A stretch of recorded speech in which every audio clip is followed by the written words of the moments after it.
53 Nightly News, where we're doing a special on American capitalism in the 19th century. First off, we have inventions of the era, starting off with Eli Whitney's cotton gin, which was extremely efficient at de-seeding cotton crops and cut the manufacturing dime down exponentially, as well as removing the need for slaves. Well, now we go to Dylan for an example. Right, so imagine the cotton gin. Its efficiency really did help. So we're going to make an analogy of a water bottle versus your hands. So imagine having, without having a cotton gin, harvesting cotton and then making it efficient. It's like trying to gather water in your hands. It's not very efficient, and you don't get a lot of water. But when the cotton gin came along, like a water bottle collects water, it's easier and more efficient to collect it and then use it. During this time, disease was rampant because of poor hygiene and medicine, and so, when men were sick, women and children had to go work in the factories to pick up their slack. Now we go to Dylan for an example. So today we have factory working conditions, and we have some workers here, mostly women and children, and that's because you could pay them less and you needed every single cent you could for your household because times were tough.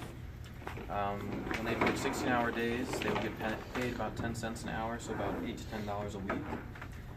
Plus, women and children were sought after because of their small hands could get into the nooks and crannies of textile machines. Also, there was a chance of them losing their fingers, so it was very dangerous, high mortality. Oh, my finger! So they made about 10 cents an hour. This is his wage. That's about it. Samuel Morse, the person that created the Morse code communication system in the 1800s, it was the first form of cross-country communication using Morse code, which was transmitting messages over wires in the form of long and short tones using electricity.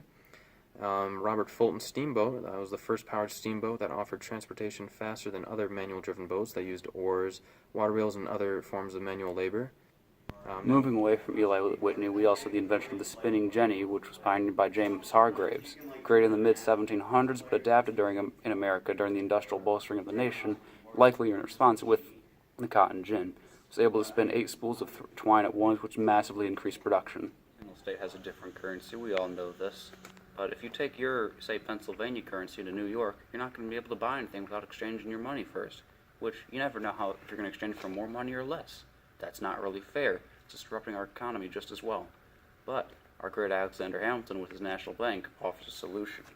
Here we have federal currency. Every single state will have the exact same type of currency. Therefore, no one state will be more benefited than one another. So, the American system consisted of 3 mutually reinforcing parts. First, a tariff to protect and promote American industry, which in 1816 there was a 20 to 25% tax on imported goods. Second, a national bank to foster commerce, which also helped establish a universal currency in the United States, and also a credit system where you could lend and borrow money.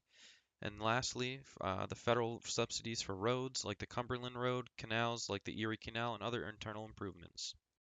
The American system crisis of 1819 was the first free market crash of the economy, where a banking crisis and a panic occurred because of the reduced need for American products after the warfare between Great Britain and France. People blamed Eastern capitalists for the recession, and the effects of the crisis reached almost everyone. And lots of bank foreclosures/bankruptcies occurred. The public lost confidence in the financial structure.